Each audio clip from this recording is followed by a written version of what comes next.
கவர்ச்சிக்கு பெயர் போனவர் பாலிவுட் நடிகை ராக்கி சாவந்த். பிரதமர் மோடியின் புகைப்படம் அடங்கிய உடை அணிந்து அனைவரின் கவனத்தை ஈர்த்தவர். இவர் சும்மா இருந்தாலும் இவரது வாய் ஏதாவது உளறி கொட்டி வம்பில் சிக்கிக் கொள்வார்.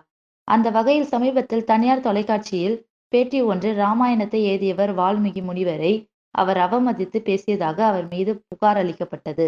அதைத் தொடர்ந்து இவ்வழக்கு பஞ்சாப் மாநிலம் லுதியானாவில் உள்ள நீதிமன்றத்தில் நடந்து வருகிறது.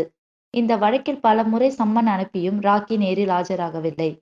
கடந்த 9ஆம் தேதி வழக்கு விசாரணைக்கு வந்தபோது ராக்கி நேரில் ஆஜராகவில்லை. இதையடுத்து நீதிபதி பிடிவாரண்ட் பிறப்பித்தார். பஞ்சாப் போலீசார் நேற்று மும்பை வந்து ராக்கியை கைது செய்ததாக செய்திகள் வெளியாகின. ஆனால் மும்பை முகவரியில் ராக்கி இல்லாததால் அவரை கைது செய்யவில்லை என்று போலீசார் தெரிவித்துள்ளனர். இது ஒருபுறம் இருக்க, ராக்கி போலீசில் சரண் அடைந்து விட்டதாக அவரின் ஆட்கள் கூறுகிறார்கள். இப்படி போலீசை அங்கும் இங்குமாய் அலைக்கழிக்க விட்டு தற்போது தலைமறைவாகியுள்ளார் ராக்கி. மேலும் இது போன்ற சினிமா செய்திகளுக்கு லைக் மற்றும் சப்ஸ்கிரைப் செய்யுங்கள்.